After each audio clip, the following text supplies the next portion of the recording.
Okay, we're going to get started in just a couple of minutes here. We've got people shuffling in. Great to see everyone here. We'll get started in just a moment.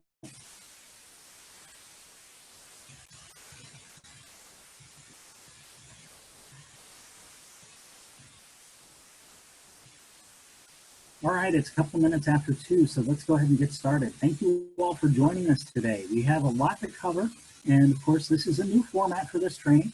Temporarily, hopefully, as we have always enjoyed giving away charity swag and snacks at this event in years past. Hopefully, we'll get back to that soon.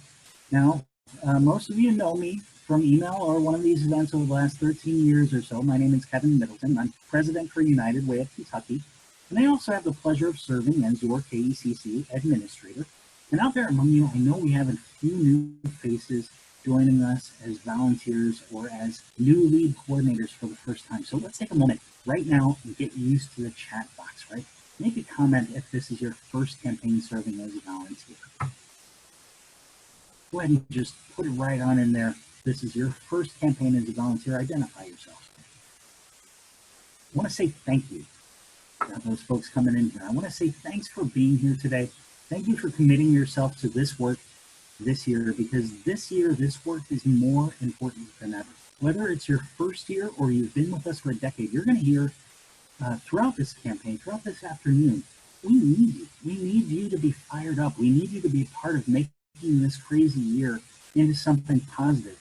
We all know what we're facing right now. We all know what families across the country are facing right now.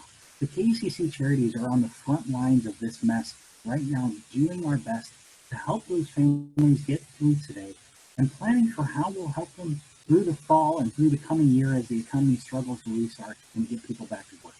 So throughout today, throughout this campaign, try to make that your touch point. That Kentuckians need you. The charities need your excitement, your compassion. You're going to be the face of this campaign this year. The only face that some folks may see about this campaign this year, and your enthusiasm will be the spark that ignites the compassion in others. Like I said, we have a lot to cover today, and I don't want that to hinder conversation. When you have questions, put them in the chat box. Throughout the day, I'll be calling on a few of our longtime volunteers to tell us a little bit more about how they've been successful through the years. And remember, the KECC Administrative Office and the charities are here to help you with every aspect of this work. But you really are each other's best resource. In fact, the long-term volunteers in this room are the experts because you are on the ground making this happen year after year. We are going to jump right in. First things first, I need to share with you some great news. A longtime community advocate, a champion for helping others, and a well-known public servant in Kentucky has been selected as chair for this year. I'm so pleased to announce to you that Senior Advisor to Governor Andy Beshear and longtime Kentucky legislator Rocky Adkins has been selected to serve as chair for 2020. I met with Rocky earlier this week, and he's already tuned in to the need and what it takes to make this campaign a success. He spoke with me about the governor's commitment to this campaign and his hope that each of you will work with leadership in your office to make this the most visible KECC in history. We're working with the governor's team and the personnel cabinet to plan communications that will support you in that at every step. So who benefits from this campaign? It's really every individual who has received services from these charities and their families, their friends, neighbors. That's all of us. We've all been through hard times. I know if we asked, many of you here would have a similar story. A loved one who recovered from the disease, or perhaps someone who passed away from your family. Or a time when maybe you or a family member weren't quite sure where the grocery money was going to come from, and your family was helped by a local charity. When I spoke with Rocky on Monday, he reminded me how important it is in this work to tell the personal stories of those who have been helped by these charities because of donors and volunteers like you. We've asked this before, but especially with COVID-19, now more than ever, if you're interested in participating in an interview about your story to support the campaign, please contact Nicole at NicoleKreider@uwky.org to tell your story. To keep this going, to talk to us about the importance of the KECC, why this matters, I'm going to ask John Blim of the WHAS Crusade for Children to say a few words. So it's great to be back at the KECC. So many new faces, familiar faces. It is so good. And as it may have been mentioned before, you have the ability to inspire and get the job done, and that's why you're here, and we're so grateful. I'm John Blinn with the WHAS Crusade for Children. You can reach me at john@whascrusade.org. So first I want to say congratulations to all of you. You today have earned a Zoom diploma because you're on Zoom. When my daughter graduated college in May, she walked across the stage at our living room and we gave her a Zoom diploma. So I thought from Zoom University, you should get one too. Here's some music for you. Yes, pomp and circumstance. Okay, enough of that. So we're here on Zoom because many of us choose to have the audio only because we look like that, or we might want the video. So we turn it on because we like that. But it's kind of like being on the Brady Bunch back in the day where all these little cubes or the old Hollywood squares. So let's just call this the KECC squares. And those aren't real KECC people. They're other people I know, but let's pretend they are. Let's go back to 1993. Important date. I'll explain why in a little bit. #1 movie of 93, Jurassic Park. I don't remember that, but it seems like it was, and seems like it's more new than 1993, but it was. #1 song, I Will Always Love You. Can't sing it, but Whitney Houston sure did. #1 song of 93. And let's really go back and get some of that nice gasoline that was $1.11 a gallon. We're all driving everywhere now, nobody's flying. Wouldn't it be nice to have that? But that's also the year that the KECC was founded, 27 years ago, all based on the fact that you, as a state employee, can choose your own charity in one place. So you choose your charity. You choose where your donations go. It's all up to you. And it's what you do through this campaign, through the KECC, you chose and you choose to make a difference. Real simply, the KECC mission is, the mission of the KECC is to improve lives and strengthen Kentucky communities by investing in basic needs, family stability, education, and health for every Kentuckian. I highlighted this part because I think it's the most important, because this is what we do, very simply, improve lives and strengthen Kentucky communities. That's all you need to say. That's a very important role in what we're taking on here today. There are 8 federations or umbrella charities in the KECC that have been approved, have been vetted to make sure they're secure and legitimate by the Personnel Cabinet. And they are the American Cancer Society, Christian Appalachian Project, Community Health Charities, COSARE Charities, March of Dimes, Prevent Child Abuse Kentucky, United Way of Kentucky, and the organization I work for, the WHAS Crusade for Children. And what's very cool about this is under the umbrella of all those organizations, there's nearly 1,000 charitable programs that you can participate in and encourage people to give to make a difference in Kentucky.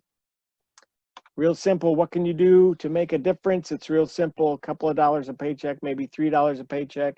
4, give up these treats, whatever it might be, drinks, chips, candy bars, coffee. For those of you who are new, here's my spiel. For those of you who heard it before, I don't call it Starbucks. I call it $5 because that's about what the average coffee costs at Starbucks. If you gave that up once a week, once a paycheck, once a month, it would make all the difference in the world. Because what we want to do is take your payday and turn it into payroll deduction. $2, $3, $4 a paycheck. So when it's all said and done, you ask this question, why should you give? Why should I give? It's real simple, because through your actions, you're setting an example to send some hopes, dreams, wishes, and to inspire people all across the Commonwealth. And quite honestly, you're giving love. You're giving love to people who need your help this year, especially this year, as we know, with the worldwide pandemic. So the KECC, as mentioned earlier in this discussion today, it's about real people, you and me right here today, who have real stories of their everyday life and sometimes everyday struggles, who need a hand up, not necessarily a handout. Because when you talk about what you do through the KECC and the donations you make, you flat out make a real difference. And that's what it's all about. And for all that you do and what you continue to do moving forward, we just say thank you. All right, thank you, John, and for all that you're doing for the Commonwealth, and of course for Kentucky's kids over so many years with WHAS Crusade for Children. John, myself, and a number of others here today are going to stand up here and talk about how to make this campaign a success. But in the end, what makes this campaign a success is each and every one of you, your passion, your commitment, your dedication, your service. That's what makes the KECC remarkable, and that's why I'm honored to be a part of it with you. We do have some quick housekeeping issues to cover really quickly. First, we have one very important person here today that I'd like to introduce to you now. Her name is Nicole Kreider, and she is the Director of Member Services for United Way Kentucky. And along with myself, she's a key contact for you as the Director of Communications for the KECC. Nicole, would you like to say hello? Yeah, thank you, Kevin. Well, welcome everyone. I'm excited to be a part of this campaign and work alongside of you this year again. It's a special year, it's a unique year, and I want to help you make it as successful as possible. So please reach out to me if you ever want to brainstorm, collaborate on special event ideas, talk about any group meetings that you might have in the works, and I'm happy to support you in whatever way I can. Great, thank you. And normally at this point in the training, I would point out where the bathrooms and snacks are at one of these events. So to make sure you all feel like you're getting the full experience, there are snacks and refreshments in your kitchen or in the vending machine down the hall for those of you who are in your offices today. Please feel free to help yourselves to those throughout the day. Seriously though, this is a long event and we won't be taking a break. So use good Zoom etiquette, pay close attention, but be comfortable too. These long meetings can be a lot sometimes, so grab a coffee and we'll go ahead and get started. Right now, I'd like to turn your attention to the campaign training booklet that was emailed out before the event today. Use this booklet throughout the campaign to review current activities, make plans for your next steps. In the booklet and on the cover and what you see on the screen here right now, you have our agenda for today. As you can see, we will hear a bit of more from the charities in just a moment. As we work through this afternoon, we're going to cover most of what you see in this booklet, including the 10 steps to a successful campaign, the group meeting planning, the special events, and more. And I ask you, we're not going to go through the booklet a lot today. Keep this document handy. If you ever need it, it's a great tool to turn back to. And again, just kind of review your planning for the campaign and give it a touch point to be sure that you're on the right track. You can also find it on kecc.org. It's available now. So right now, I'd like to briefly discuss our campaign calendar, and almost right at the top, you're going to see one important note. The campaign is going almost entirely virtual this year. This further reinforces the need for everyone's dedication to visibility, to holding group meetings, and asking people to participate. We're going to miss meeting with our lead coordinators at the Department of Aviation on Wednesdays, but we're going to meet in our seat, we're going to grab some coffee, we're going to talk KECC from our desks instead. The campaign kicks off on August 19th. More details on what that will look like in the coming days here in the next couple of weeks as we work with the Office of Technology to ensure that we can make it the exciting rideshare event that we want it to be. And really quickly, I want to say we're incredibly grateful to the team of personnel who are working tirelessly behind the scenes to prepare the technology that allows this campaign to function. For all that the Personnel Cabinet does to support the KECC and so many other functions within state government to support state employees, they deserve our gratitude. And we say thank you, personnel. If we had the chance, you'd have applause right now. Unfortunately, in this format, we can't do that, but we certainly appreciate all of the Personnel Cabinet is doing for state employees and to support the KECC. All right, so here's the second half of the calendar, and I'll just pause to point out for those of you who have been with the campaign for a little while, we're shifting the Cornerstone Luncheon to coincide with the finale this year. If circumstances will allow, we'll be back hosting it at the History Center as in years past, but we're inviting our Cornerstone donors and our leadership to join all of you for our awards ceremony and in celebration of your success. Now, we just need to pray that Kentucky continues its leadership in fighting COVID-19 so we can all have a great lunch that day. And, okay, it's time to jump in. As some of you know, state officials of many years past, 27 years ago now, decided that to protect state employees from too many fund drives for the many good causes that we have in our state, they would create one campaign that would run for a limited time, and all charitable fundraising for state employees would funnel through this campaign. The KECC Administrative Office worked with the Personnel Cabinet last year to reshape our message strategy and giving options while doubling down on those successful tools that continue to support positive engagement. This new vision is more representative of current philanthropic trends and focuses on the donor. We do this by emphasizing the four foundations, right? Basic needs, family stability, education, and health, and to connect donors to the causes that they care about. We chose these four pillars because they comprise the sum total of the social service profile of both government and the nonprofit sector. They also fully encapsulate the work of the KECC charities. Donors want to feel connected to the impact that their investments provide. From the logo to the engagement strategy, every aspect of this is focused on growth and community impact with clear, concise, bold calls to action. We move away from ambiguous messaging to statements connecting giving to results. It's targeted, donor-centric, and impact-based. It cuts through the clutter and offers a clean, flexible platform to re-energize donors. You're going to see that in the imagery throughout this campaign, and you're going to see it on KECC.org. At the same time, we know that new messaging is only half the battle. Redeveloping leadership and coordinator engagement are critical components to our visibility, and building enthusiasm and urgency.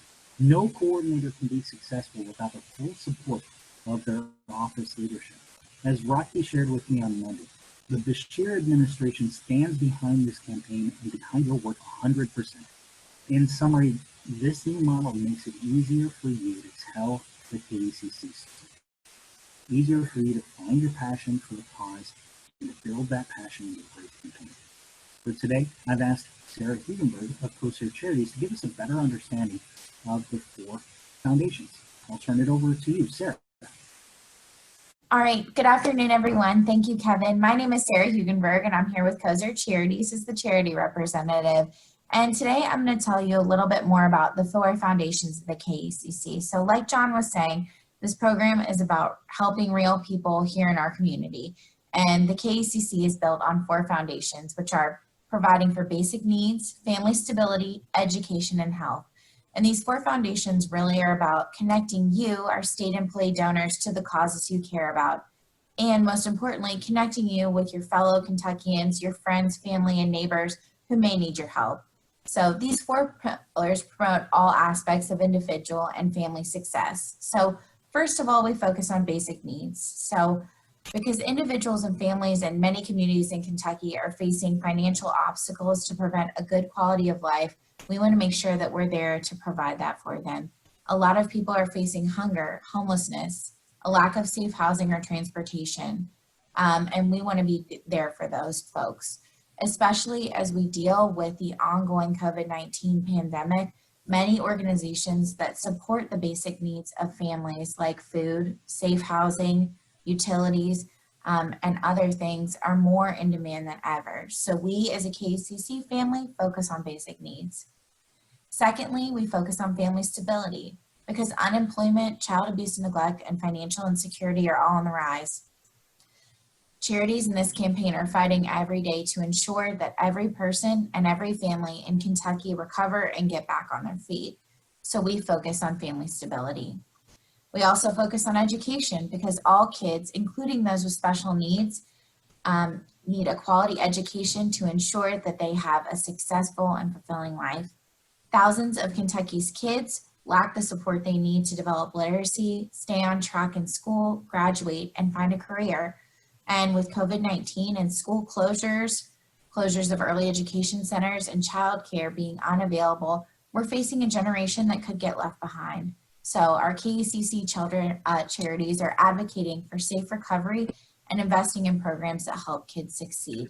So we as a KECC family focus on education. And in the best of times, Kentuckians face cancer, low birth rate, underfunded aging services, and more at higher levels than many other states. Kentucky's making progress, but we focus on health because there's so much more to do and there's so much more we can do.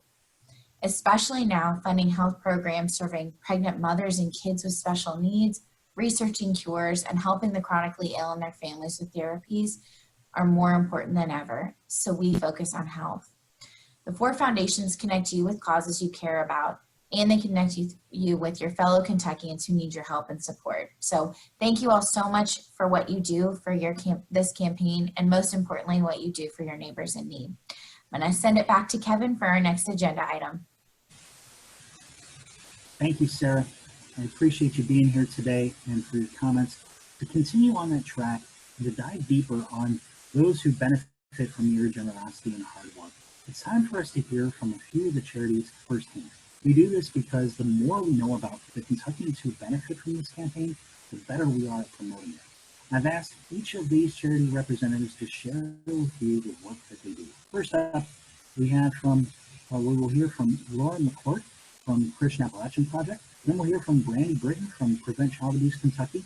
Then we'll have representing community health charities, Jackie Ruggles. And then finally, for now, we'll hear a bit about United Way. All right, well, welcome, Lauren. Thank you for being with us today. Why don't you tell us a little bit more about CAP? So good afternoon. My name is Lauren McCourt. I am the Church Relations Coordinator here at Christian Appalachian Project and also the representative for KECC. So a little bit about CAP. Our mission statement is build hope, transform lives, and share Christ's love through service in Appalachia. This CAP started back in 1964 by a man named Father Ralph Biding. He came to Appalachia and saw the need that we had there and decided to start something that honestly has changed over thousands of lives. I remember I'm originally from Paintsville, Kentucky, and that's where our headquarters are. So I knew about CAP growing up. They helped my community and my church and stuff. So I feel really privileged to see the actual work they've done even at a young age. So though we're focused basically in Eastern Kentucky, we actually help 13 other states in the Appalachian region. So up like Georgia, all the way up to New York. But yeah, so whether we do a lot with construction, so we remodel homes, make sure they're warm, safe, and dry. We do childcare, so we provide free childcare to those in need. We have tons of different food pantries available. We have these two things called op shares. Well, it's the same thing, but it's in two different locations. And there's tons of stuff there. We get donations from Amazon, Walmart, Food City, places like that. And we distribute those to smaller food pantries across Appalachia. We also have clothing stores, kind of like a hand-me-down store that helps us raise money. And then the prices there are super cheap. And also we give out clothes as well. So I feel like we kind of have our hands in it about everything. But yeah, it's a great organization. I've been here for about 8 months now, and I knew what CAP did, but I guess until I started working for them, I didn't realize how many lives they truly have changed. So yeah, but I'm really glad to be here, and I am looking forward to virtually meeting most of you, and hopefully by next year things will be back to normal and I can meet you guys in person.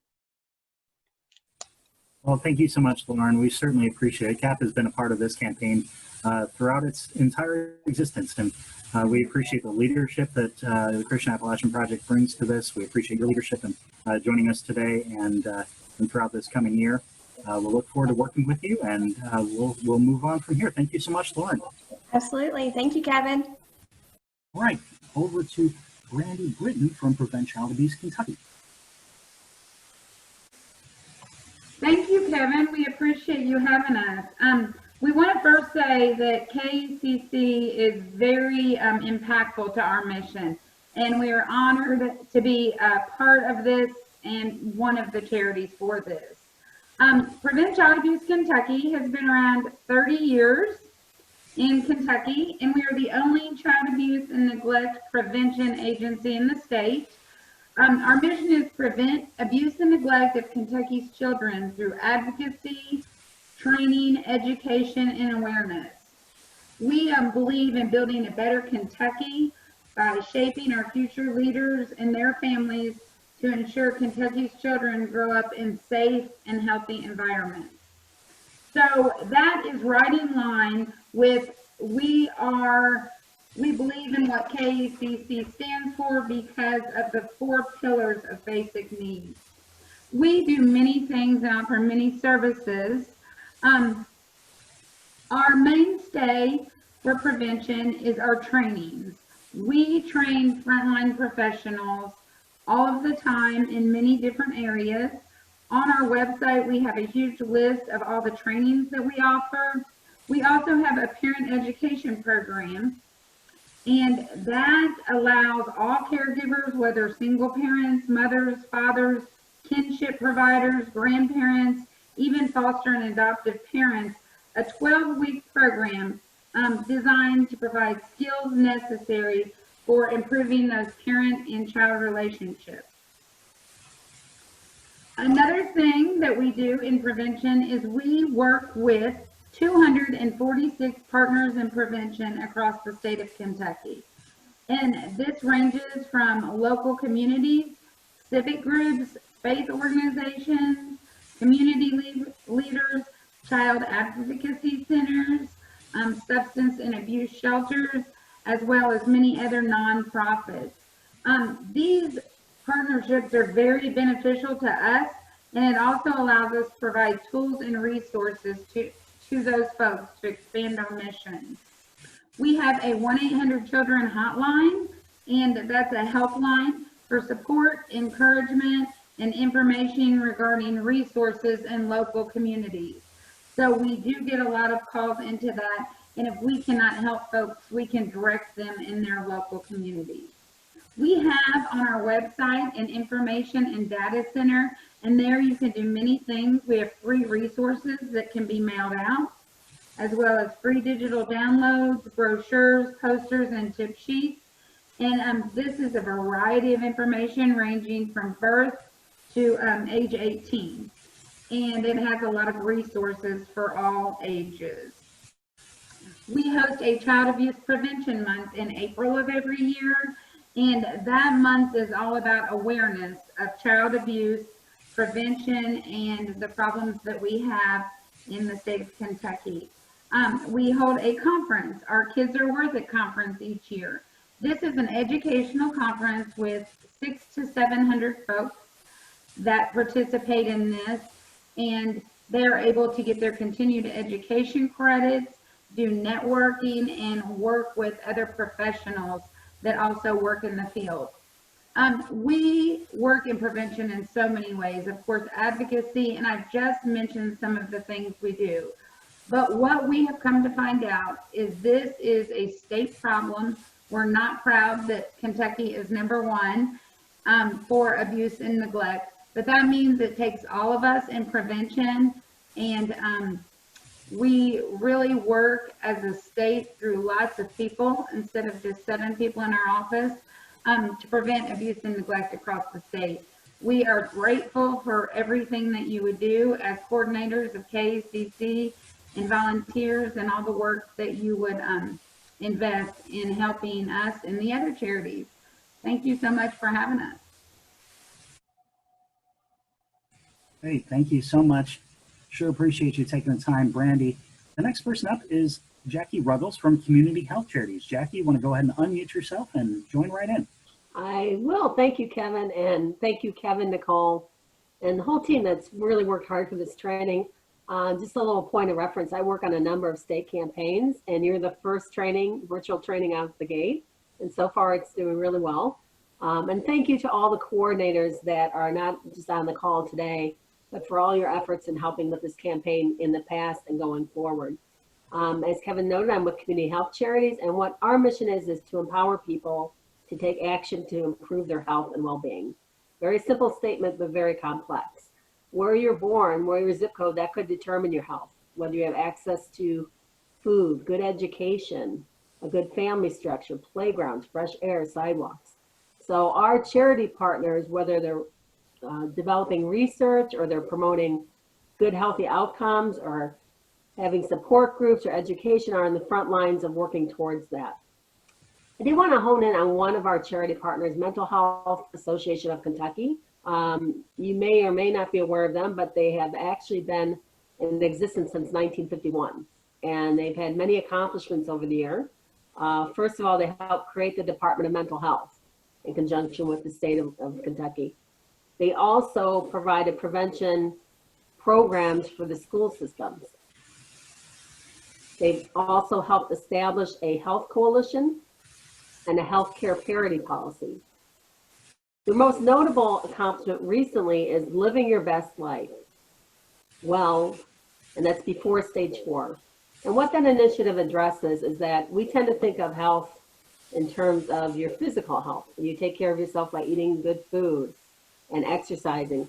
But what happens when you're having unhealthy thoughts and feelings? And that just escalates.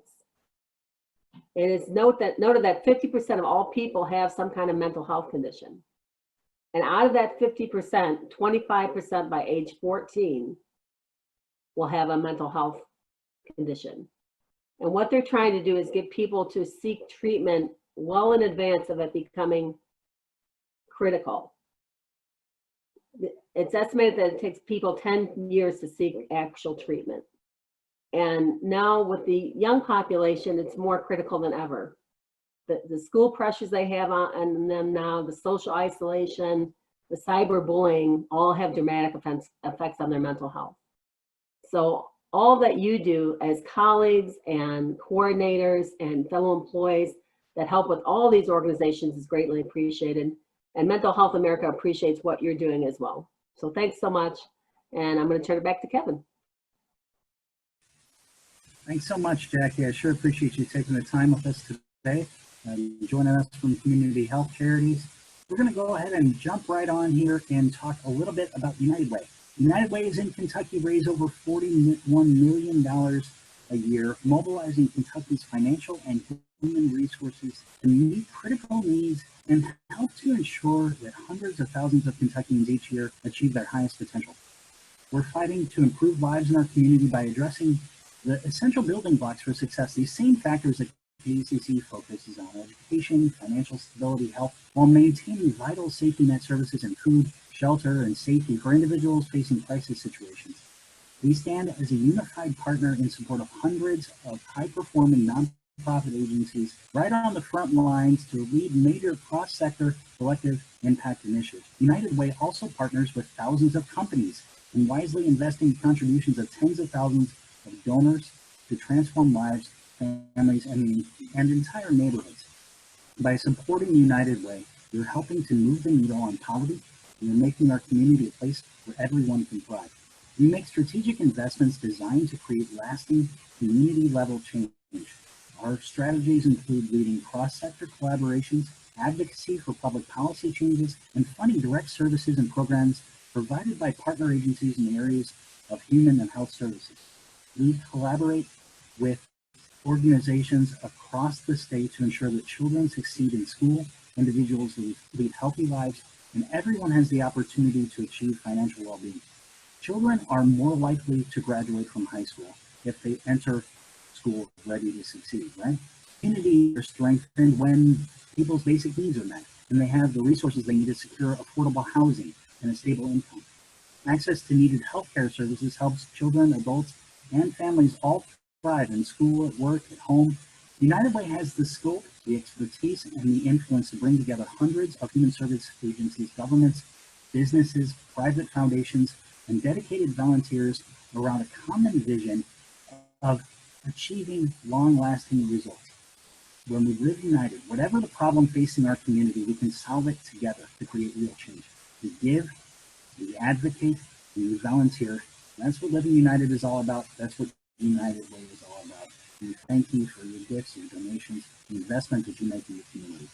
All right, putting my KECC hat back on here and going to talk a little bit about you. You're all here for one reason, because you care about your community, and your cabinet leadership feels that you will take this role seriously and help families get back on track. But all of you also fit with this, with many different things that you see here on the screen. Many are all of the following traits. We say this every year because it matters. Right? Each of these things is a key reason why we need you. These traits describe the people we need and why you are the right person for this role. You're visible in your organization. You support the campaign by giving yourself because you see the value in the work being done. You have the respect of your fellow employees. People look to you as a leader. You have the support of leadership. I can't stress this one enough. Without leadership support, this campaign can't succeed. They need to care, and you are a big part of helping keep them tuned in. One of the most important things, you want to be here. That alone, all of that would be enough, but there are more. You were chosen for this role because you have a reputation for getting the job done. You aren't afraid to ask your fellow employees to give. If you are coming to this with the idea that it's just running a special event or two, I'm here to tell you it doesn't work. To raise more money and to make a real impact, especially when families are hurting like right now, KECC coordinators have to be able to turn to their peers and say, please make a payroll deduction pledge. We need you this year more than ever.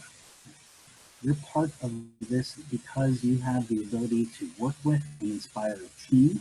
You know that it's going to take more than just you to get this job done. You understand the importance of communication. It's got to be constant. Visibility will make or break this work this year, and you follow through. That's why you're here. So, all right, let's get a little more interactive again. Get ready, y'all. Let's talk about this. Type in the chat box how long you've been with the campaign. We've already heard from some of those folks who are brand new. Type in the chat box how long you've been with the campaign. We'll give a few minutes for y'all to chime in here.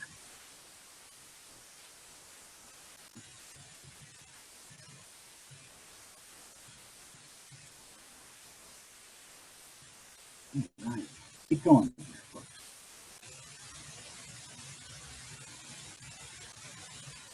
Great, I'm seeing 10 years, 3 years, 6 or 7 months, 4 years now, 2 years, 5 years, 2 folks with 5 years. John Blemett, 17 years, can't believe it. He's got me beat. This is my 14th year with United. 4 years. 25 years to Lisa Booth going back. She might be the longest running coordinator to work with this year. All right, 20 years. Ricky Gardenhire, good to see you, more than 10. Great. All right, so I'm going to ask you all to jump in here. All right, what's the hardest thing about this work? Okay? I'm gonna call out a few of you here. It looks like, let's see, Lisa Booth, you marked out 25 years. Feel free to jump in. Shelby Ruby, some of you that have been around for a long time, go ahead and unmute yourself, and we'll try to keep this controlled here a little bit. But let's talk about what's the hardest thing about this work. These pieces that we've described of what it takes to be a great coordinator. Which of these things doesn't come easy?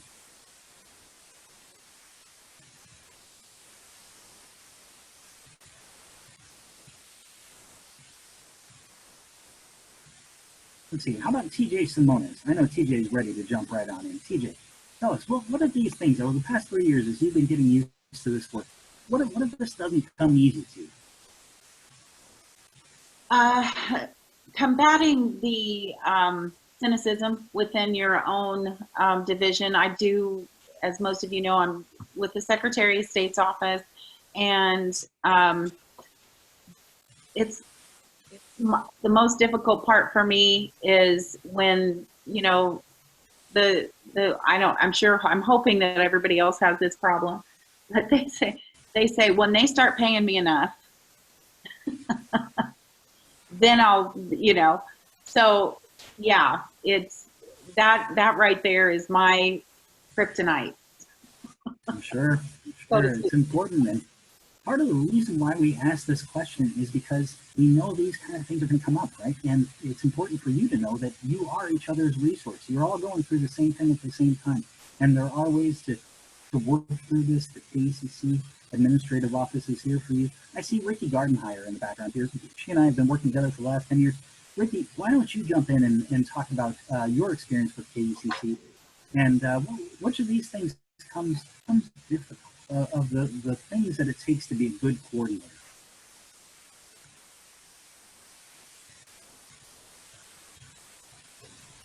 Can you hear me? Sure. Okay, thank you. I agree with TJ. It's hard to get around people's, you know, attitude. They haven't had raises in a long time, and you just have to keep talking to people and letting them know how important it is that, you know, all of our jobs, we're public servants, so all of our jobs go very well with the KECC mission, and I think you just have to talk like that and let people know that this is just an extension of what you do every day. Well, let's jump right in on that. Ricky, I'll keep you on for just a second more. What makes this position the most rewarding? The most rewarding,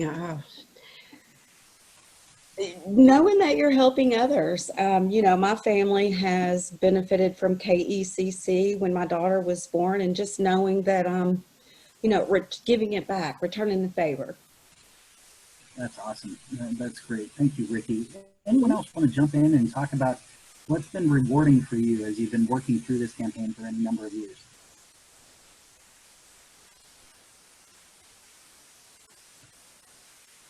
Feel free to unmute yourself if you haven't. Go for it. Okay, thank you. Yeah, jump right I back. will say the Wednesday, our little meetings and meeting with the other KECC coordinators, hands down. I don't think I would be, they give me, it's like my fellow, coordinators, and we get together and we give each other that boost and encourage each other. And I've even thought about creating some type of Facebook group or something so we can get in there and share ideas and share frustrations and encourage each other and give each other, just a little boost up. Well, thank you, TJ, and I hope that you'll be willing to talk with us about that idea, how we can connect to each other electronically. As we've been talking about already today, everything we're doing is moving electronically, and so we're going to need those opportunities for you to connect. We're going to be doing these Zoom calls on those Wednesdays, so you'll have that opportunity. I'm going to go ahead and turn it over right now to Kristen Lehman from one of our great KECC charities, March of Dimes, to talk about the importance of volunteers here. Kristen, go ahead and unmute yourself and jump right in. Thank you, Kevin. As Kevin mentioned, honestly, the KEC coordinators are the key component to the success of the campaign every year. Much like March of Dimes and all the other nonprofits present today, KECC would not be what it is without volunteers. Because, I can speak from experience. We could literally do nothing if it weren't for volunteers. So we're just so appreciative that you would be a volunteer for KECC. And as he mentioned, it can be rewarding and challenging, much like most aspects of our life currently during a national pandemic. But your role really will have a few key components. Some of them he already mentioned, providing leadership and inspiring and motivating others, making sure that all employees in your area have the information on the campaign, the opportunity to contribute, and information on how to actually make the pledge. And also, what I think is one of the key ones, probably because from my own experience, is making sure that they understand how their contributions make a difference, especially when you are getting some pushback, is really focusing in on how much that, as John said, that $5 Starbucks coffee could mean a lot for one of the charities. And so really focusing on that in the midst of everything going on. And then that enthusiasm, and honestly, as everyone has echoed, just thank you to those of you that have been doing it for so long, and for really those of you that have stepped up to be new this year, like a huge kudos to you. And if you haven't figured it out yet, you all are kind of a big deal. So thanks for stepping up. All right, thank you so much. I really appreciate you taking the time, Kristen. So let's jump right in and keep moving this along with the 10 steps for a successful campaign. These are best practices that are tried and true, and any of the agencies here today will tell you if you follow these guidelines, you're going to be more successful, right? So setting an aggressive goal, establishing your timeline, what worked well in the past, what didn't, right? And looking at your results will help you understand what has been working, what hasn't. We're going to ask you all to plan for your increases in participation, your per capita giving, your leadership donors. These are key metrics to determine how well your campaign is performing. Setting a monetary goal, being prepared for the cabinet kickoff. What we're asking you to do is go through and establish a timetable for your campaign right now, right after this meeting. Just stop and really lay out in just date by date, how and when you're going to communicate about KECC. Again, we're kicking off on August 19th. We've got the finale on December 9th. For some of you, you're going to run that payroll deduction campaign in a very short period of time. I know you think about the auditor's office, you think about the treasurer's office. These are sometimes smaller offices that have fewer employees than, say, the likes of Department for Health and Family Services or Transportation. It takes a little less time to run the payroll deduction campaign, but they also have the opportunity to utilize that extra time to run those special events throughout the end of the year to make this a really motivational campaign to keep people engaged and excited about this work. All right, so I'm going to jump on here and say, as you look at these here, start thinking about your campaign goal, and then obviously, as you're thinking about what comes next, following this training event, get organized. Some thoughts here. Stick to a schedule, make it public, stick to it. Learn about the giving options. You've heard about some of those already today. You're going to hear more this afternoon as we continue. Payroll deduction, cash or check pledge. Now we've got this year for the first time, online giving through credit card, ACH, or PayPal. You're going to see that here shortly. You can designate to one of the 4 foundations: basic needs, family stability, education, health, or you can give to one of the KECC charities, or as always, you can give to any 501c3 of your choice. Never let anyone in your offices say that they don't give because they can't give to their favorite charity. It's just not true. Now, before the kickoff on August 19th, we're going to ask you to build your team and educate them about the campaign. The feedback we have received from KECC coordinators over many years says that assembling a committee to organize the campaign is one of the most important ways to guarantee a more successful fundraising effort. It builds the labor, it spreads it out, it contributes to building a team atmosphere, and it results in more creativity. Remember, great ideas can come from anywhere. It's better to include a large number of willing and dedicated individuals from across your cabinet or agency. Like everything in life, it's all about relationships.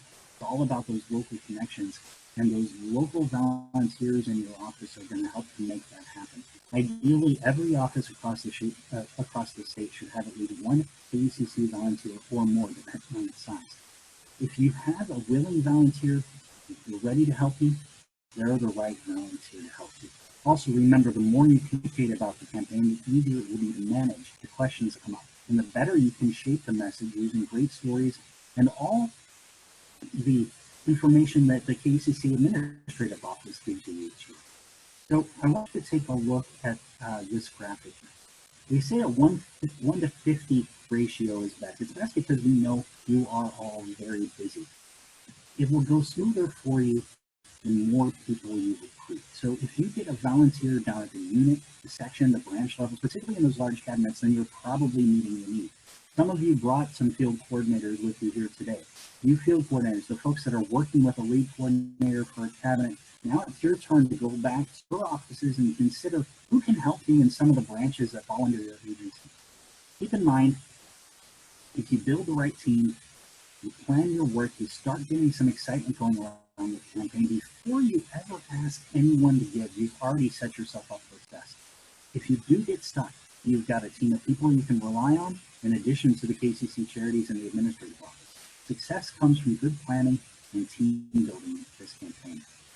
Now, in the first days of the campaign, have a visible role for your agency heads and your secretaries. More than ever this year, since so much of the work we're going to be doing is online, this is really the key to success.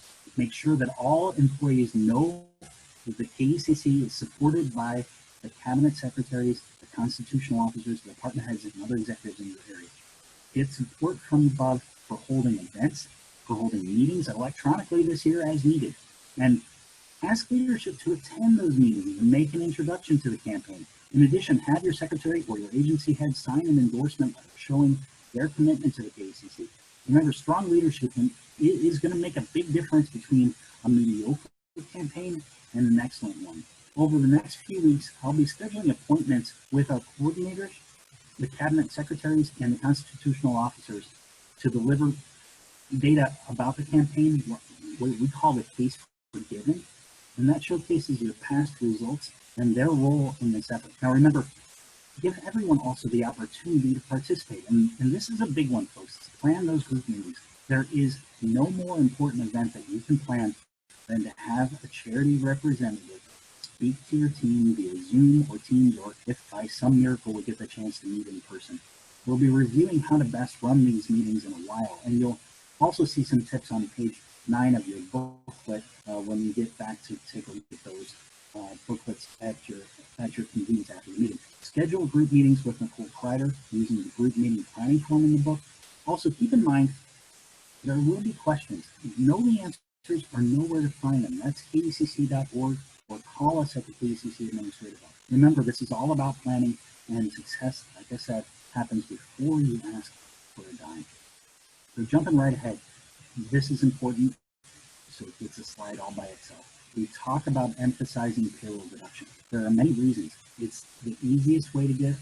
Donors can support their cause at a higher level when it's spread across 24 pay periods. It ensures that we don't give up a $120 payroll gift at $5 per period for a one-time $5 special event gift. Great, that's all true, but there's more to it. We ask you to focus on payroll deduction because honestly, the KECC has declined in the last few years, and the KECC is one part of the bigger picture of philanthropy in Kentucky. Encouraging employees to give to the KECC, particularly through payroll deduction, is effective, and it helps people right here at home in communities all across this Commonwealth, especially right now. For us to succeed this year, most important, we need to increase participation. How? By encouraging employees to learn more about their giving options, the traditional methods with payroll deduction as a priority, of course, and the new method of giving this year via one-time or monthly credit card gift. As you know, one of the most troublesome comments we hear from employees is that they don't believe that they can give to their cause. We've brought the causes front and center with basic needs, education, family stability, and health. Or, as always, they can give to any agency of their choice. We're going to ask you to flip through the pages and pages of services and agencies that are provided in our online resource directory, and yes, you can drill down on the online electronic pledge form and quiz and designate to many of those directly through the charity. Again, we need to support our field coordinators and donors with strategic and timely affirmative messaging. That means inviting a charity to speak to your group, using the materials we provide you, scheduling everything, every message, every event. Take a couple hours and put it all on paper. It will make this campaign so much easier and so much more fun for you. Then we follow up by saying, make a gift.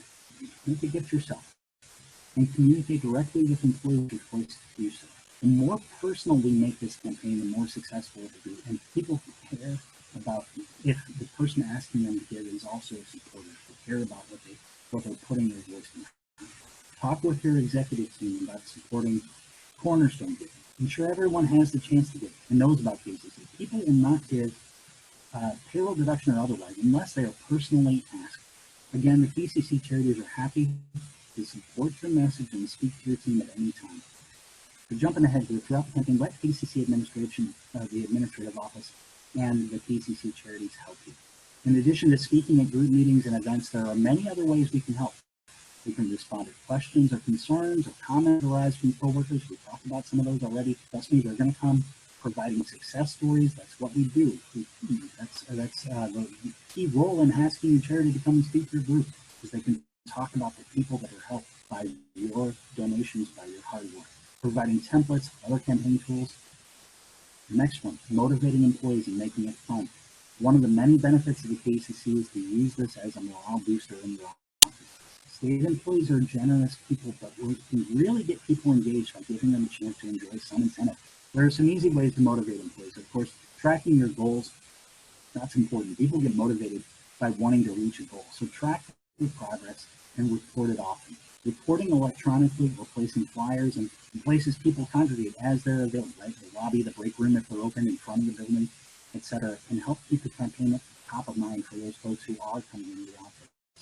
Emailed group updates, goals, etc., can be shared alongside the KECC charity stories. After you've held your group meetings and communicated about the campaign, make it fun. Work with Nicole to set up an online event or hold a safe, socially distant special event in your workplace. Competition is a great way to get people excited. Challenge your neighboring state office to order war or donation blitz. You're going to hear a lot more about special events shortly. But remember that the primary purpose of special events is to help create a fun atmosphere during the workplace campaign while raising additional dollars beyond the employee pledges. We want KECC events to be something that people look forward to. Stay positive, smile when talking about the campaign. The most successful volunteers are those who have put their heart into it because they care about it. And we need that more than ever this year.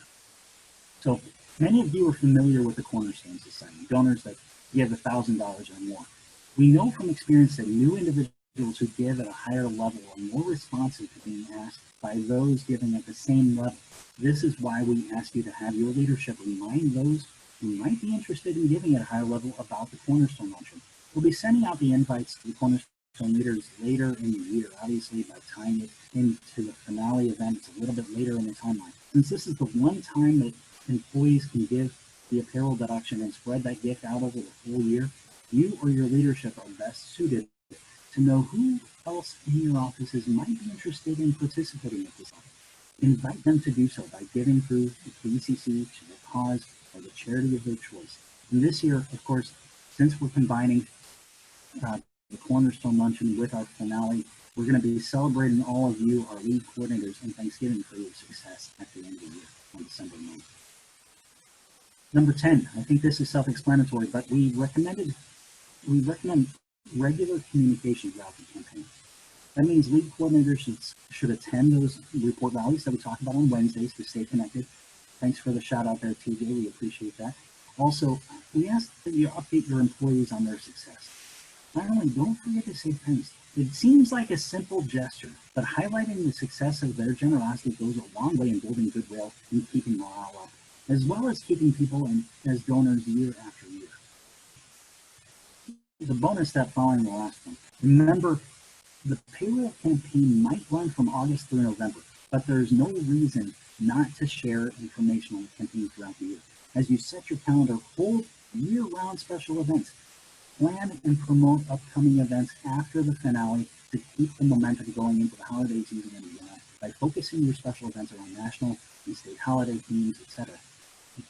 Make your event more successful and invite the charities to join you in hosting it. Year-round, we're ready to be there. We need to start thinking about KECC as an annual campaign for events to ensure that we're doing our best to help during these difficult times. The campaign is not over in December. It's just gearing up for January. So as you're going through following this event and you're making your plan, go ahead and plan out for what happens post-December as well. So before we get started on the next section, are there any questions on the steps to success? If you haven't seen it yet, there's information in booklets on the timeline and more. So you're going to scroll through that, of course, after this event. Keep that booklet handy. Now, probably the most important thing I can share with you about the electronic payroll pledge process this year is that nothing substantial about the online pledge system has changed. There are minor updates to the charity listings, of course. There may be minor changes in how the system looks when you first log in. Keep in mind, for nearly all employees now, pledging online is how it happens. However, and this is important, cash and check gifts require paper forms. We also have the option to do that electronic one-time gift option on KECC.org. That link is live and available now. We're going to talk about that a little bit more in a moment. But let's jump right in to show what I mean. Each of you will have access to an instruction packet at KECC.org in the coming days. Let's walk through this process. Step 1, to access the system and make a pledge, visit the Personnel Cabinet's website at personnel.ky.gov. Click on the CRIS login link and just browse the CRIS.ky.gov. Log into CRIS using your CRIS user ID and password. Click on the KECC link. Of course, this isn't live yet. It'll be live when we kick off in August. Then the form will appear. At the top, part 1 of the form, the donor's contact details will be shown. The form has an option to release your name and contact information for the purpose of acknowledgement. Next, in what's called part 2, first, donors select the amount they wish to pledge per pay period by giving the amount or entering a specific amount themselves by clicking Other. The annual amount will be automatically calculated for them. You don't need to do that. The next piece of this, donors have the option to give by self-selecting if the donation represents a leadership gift of 1%. More information on leadership giving and cornerstone giving is available on the website KECC.org. Now, for part 3, deciding where you want your donation to go, you can't see that there are options for giving to the impact areas we've talked about, so that basic needs, education, family stability, health, and there are the same options as donors have always had. They can check the box on the form to divide their gift among the state-approved charities. If they do this, all fields will be automatically selected. Alternatively, as always, donors can specify that they want their gift to go to the agency of their choice. To do this, use the drop-down boxes in the form to select the charity based on the selection. Other fields may be requested, such as a county or agency. This is the same as the paper pledge card that you've used in the past and will be used for those one-time gifts of cash or check, except rather than list the charities, the electronic form offers drop-down boxes. Jumping right ahead here, the complete giving guide, which again will be updated soon on kecc.org, in a mobile-friendly format will help people determine where they want to give. As always, donors can choose to write in an agency on this form by completing the same information we've always requested, which is the name, the contact information for the agency, etc. All totals must equal the annual gift amount that they selected earlier in the form. Once the form is complete, in the upper left, there's a Save button. Clicking Save will show a confirmation message or ask the user to correct any errors. You can see the full form on the fourth page of the, actually, you'll see that in the document that we emailed to you. You're going to see this once it's updated. Now, some offices don't have access to the electronic form for a specific reason, right? That might be a quasi-governmental agency. Now, because of the hard work that the personnel team has done over the last few years, fewer and fewer of those employees are using paper forms to give. But for these instances when it has to be done, traditional forms like the ones that you have seen in the past that are available on kecc.org for those one-time gifts will be created for those cases. Downloadable forms are always available at personnel.ky.gov or kecc.org. Personnel cabinet, it's the give back page. Remember, all individual donations, individual one-time gifts, and cash or check need one of these forms. The process for completing the form is very similar to the process we just walked through, so we won't walk through it in detail except to say that to comply with data entry, no more than 8 choices can be selected from federations, despite extra space created on the form to do so, the electronic form, to give the same federation more than once and more than one county or agency. I encourage you, once this campaign starts, once you get access to it, log in and just explore this form. You're going to see the opportunities that are available to you when you do that. Just familiarize yourself with this material as the campaign launches so that you can better express to your fellow employees how to give. A PDF of the instruction document for how to run the form will be available on kecc.org and through personnel for all employees if they choose. They'll be ready for kickoff. As you all know, having been through the system, it's easy to use. It's easy to understand. No one should have any difficulty in determining how to pledge once they're logged in. So, with that, as I mentioned earlier, we also have a new giving mechanism: online, one-time, or monthly gifts through credit card, ACH debit, or PayPal. This will be available on kecc.org. Actually, we've already got it available right now, in fact. I'm going to walk through it. Hang on just a second. I'm going to switch to screen share. You're going to get a chance to see this now.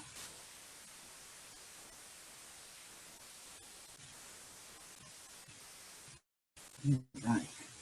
Everyone see this form? We look good? All right.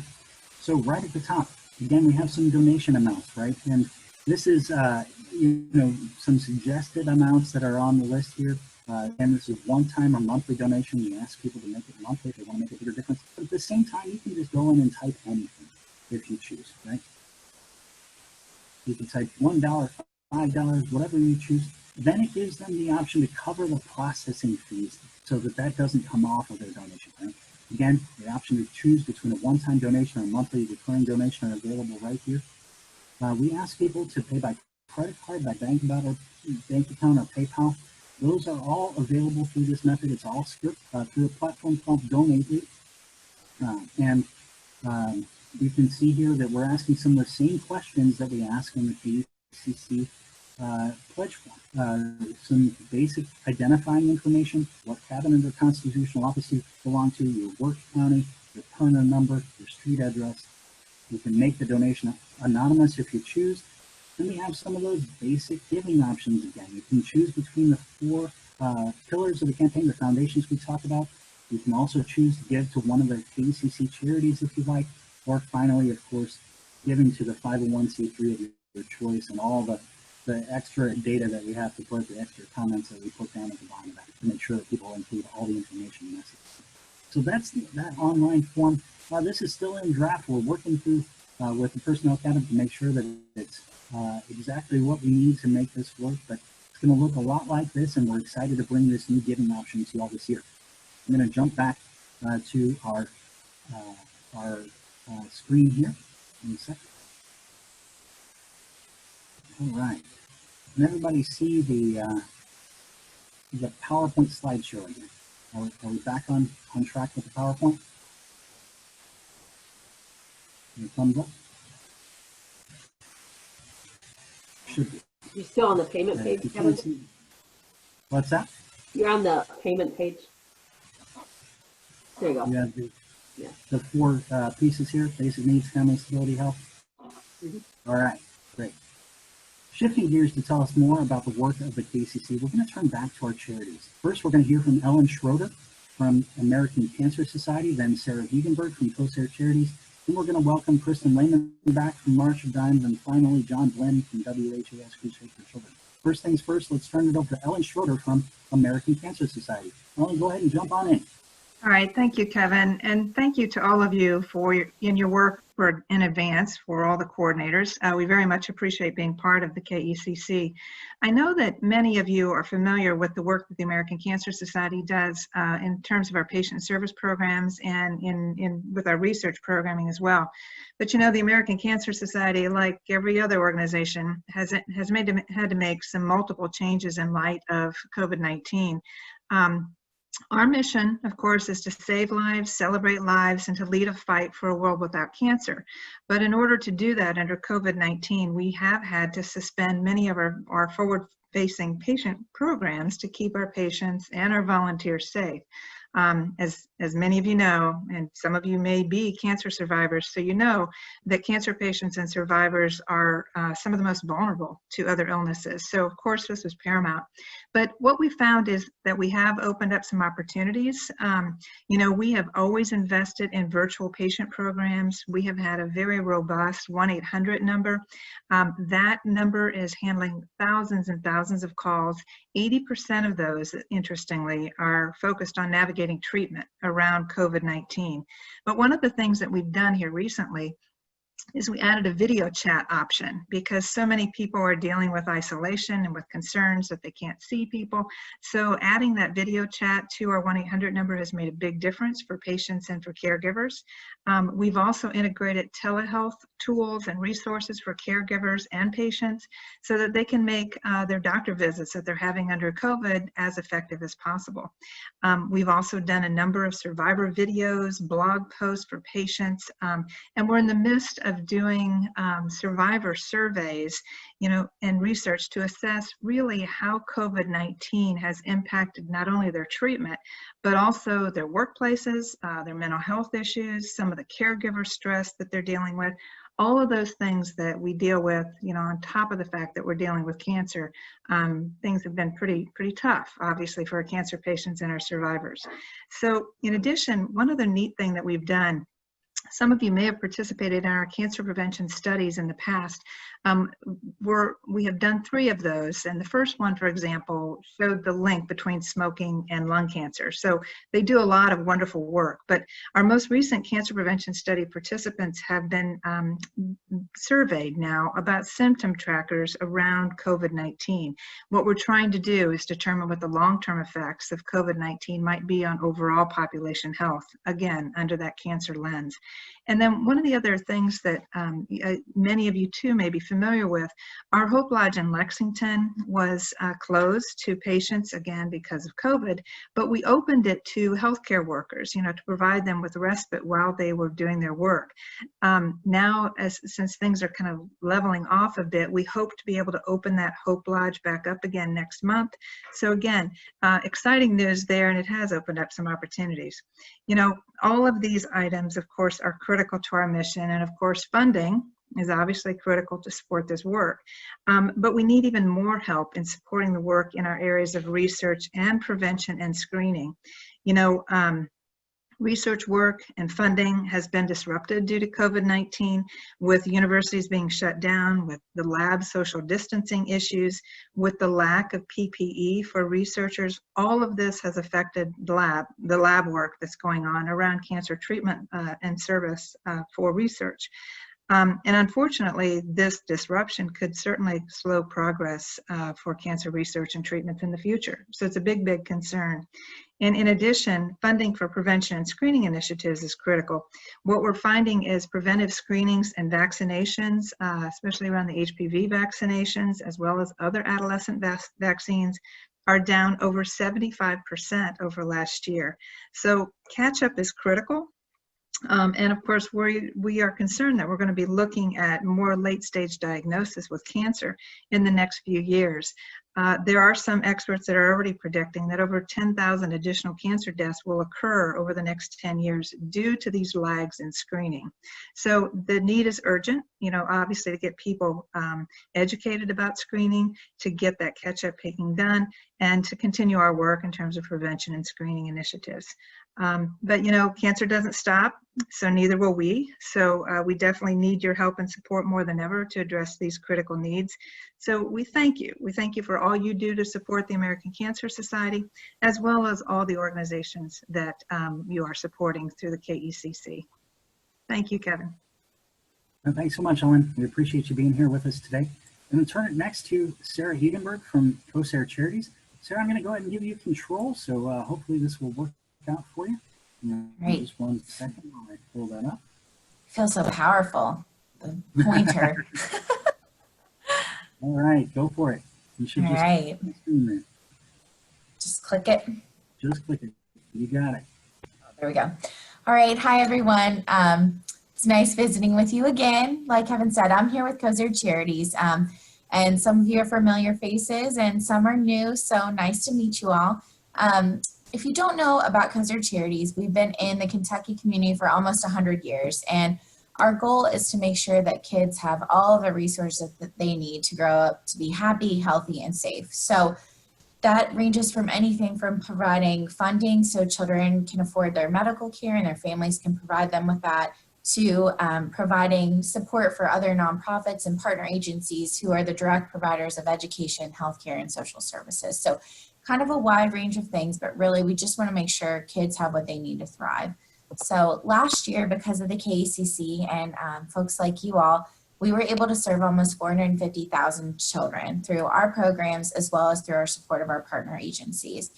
That was children served in every Kentucky county across the state, so 120 counties. And that's all thanks to you all and your support. So that's a big number and kind of a lot to think about. But those kids are your friends, your neighbors, your family. And I'd like to tell you a little bit about one KECC kid that you made a big difference for, a life-changing impact, truly. This is Shane. Shane is 17. He is a kid who loves hiking and camping. He is a big dog person. He loves to cook. He loves hanging out with his friends. Here he is with one of his 3 dogs doing one of his favorite things. And Shane is also a KECC kid. So when Shane was 14 on Mother's Day weekend, he wasn't feeling well. He was going out to cut the grass, came in, told his dad he wasn't feeling good, laid down, and this healthy 14-year-old young man who was an athlete, a straight-A student, laid down and within a matter of hours was paralyzed from the neck down. So if you think about that, you know, and you put yourself in his shoes and his family's shoes, his life changed in an instant. And that's where KECC Charities and you all come in. So after months of tests, a lot of worry and waiting, doctors and medical teams trying to figure out what was going on, he was diagnosed with a rare polio-like virus called acute flaccid myelitis. So it's like polio and it affects the spinal cord in kids. And for Shane, that caused his paralysis. So Shane started doing a lot of intensive rehab, occupational and physical therapies, and receiving medical care at the KECC Charities Center for Pediatric Neurorecovery at Fraser Rehab. That's a mouthful. It's a specialized program for kids who have spinal cord injuries. And through a lot of hard work, hours and hours of therapy, and a lot of determination on Shane's part. He has not only regained the ability to breathe without the assistance of a ventilator, he has regained movement in his hands and arms, and he's regained the ability to walk, which, if you think about that, is pretty incredible. And we couldn't do that without your all's support. So because of the KECC and our family of supporters, Shane was able to receive the therapy that he needed through our KECC Kids Financial Aid Program. Insurance does not cover for that kind of intensive therapy. So truly, he would not be where he is today without the support of folks like you all and the KECC. So we so appreciate it. This is a picture of Shane and his therapy dog, Samson, and he's doing great. He's a rising senior, he's an excellent student, and one of his goals for the future is to help other people who have had injuries and issues like him. He's really interested in technology, and he is really dedicated giving back to the folks who helped him. So I just want to leave you with something that Shane's mom said. She said, "We wouldn't be where we are today without you all, and we couldn't be more grateful. Because of you, Shane not only regained his ability to walk, but he regained his independence." So thank you all from Shane's family, from our KECC Charities family, and all the kids, the thousands of kids across Kentucky that you help. It truly does make a difference. And if and I know I speak for the other charity coordinators, can help with anything in the campaign, we are happy to lend our assistance in any way that we can. So thank you all again for your time. Thank you so much. Sure appreciate it, Sarah. I'm going to go ahead and grab the control back from you here. And we're going to switch it on over to Kristen Lehman from March of Dimes. Thank you for being with us, Kristen. Kristen, you can feel free to unmute yourself, and I'm going to go ahead and give control to you. So, Okay, I hope it works as well as it did for Sarah. go ahead and click on the screen and see if that takes you to the slide. Let's see. Oh, now I see it. I got it. We're good. All right.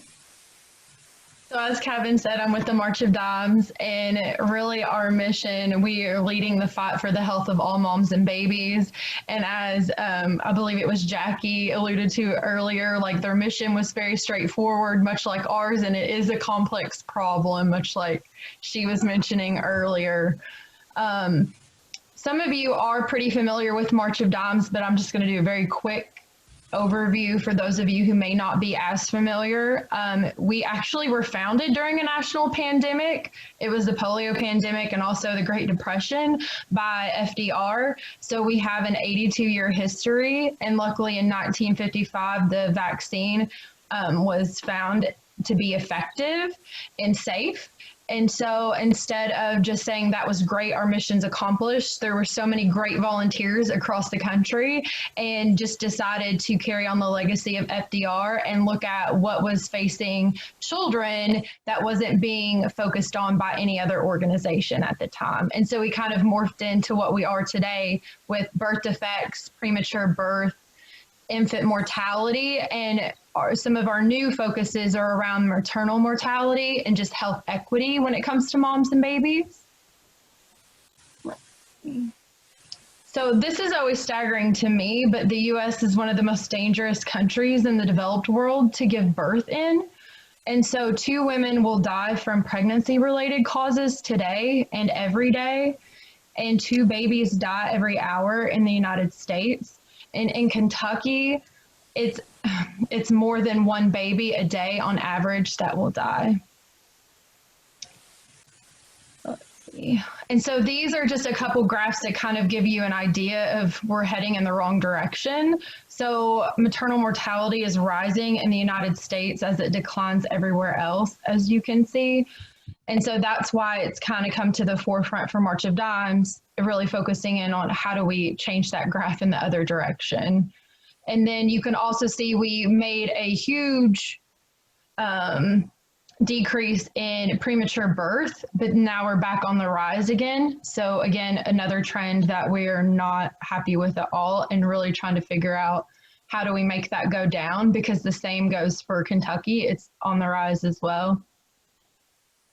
And so here are some Kentucky statistics to kind of give you some perspective. So just over 54,000 babies are born on average each year in Kentucky, and over 6,000 of those are born prematurely. And so that's about 11.2% premature rate. And just to give you a perspective on that, March of Dimes currently, to be considered an A in premature birth, you would have to have a 7.7% or lower prematurity birth rate. So we're very much on the bottom of the pack.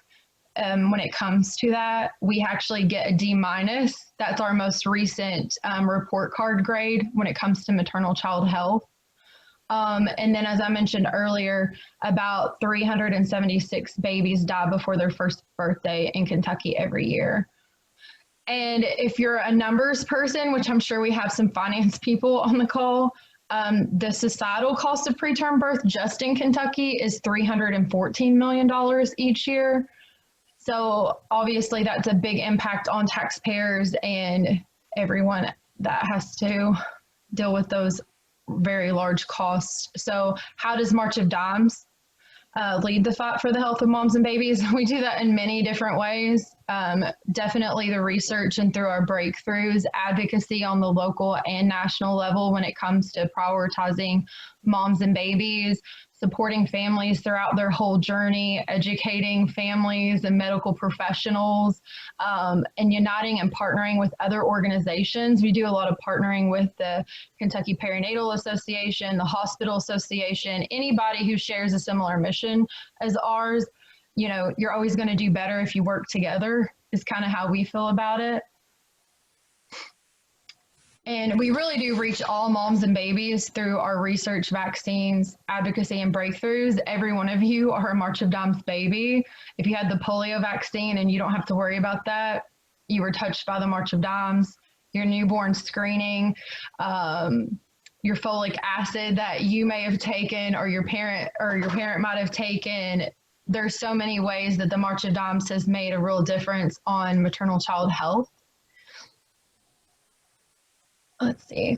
And as previous charities alluded to, definitely an interesting time because we're in another pandemic. So the March of Dimes has really had to, our word, even though I hate hearing it anymore, has been pivot. We've been pivoting a lot. And so a lot of that was to make sure that we're providing great services for people, because it's already a scary, thing to have a high-risk pregnancy or your baby ends up in the NICU, but it's also just very scary to be pregnant right now in general, because there's not a lot known on how COVID-19 affects a pregnant mother. And there's been back and forth things, but there's not enough data to actually be able to say like this is what happens.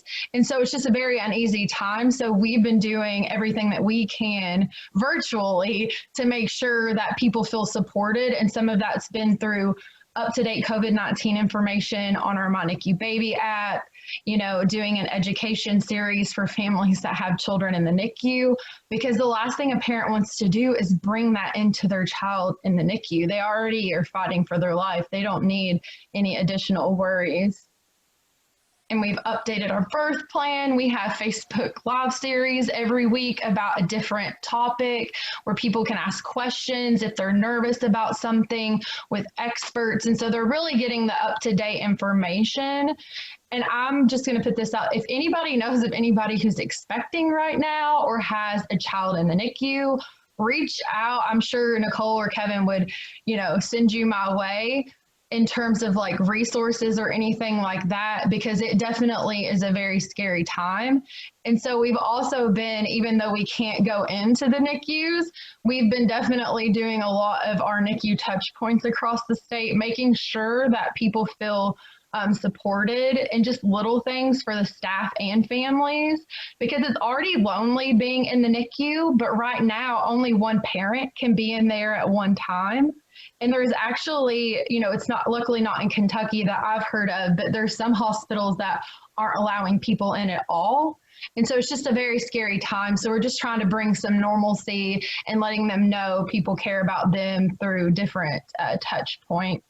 And so really everything that you all do helps us provide those services, and hopefully one day we'll achieve our vision of a world where every mom and baby is healthy, regardless of their wealth, race, or where they live.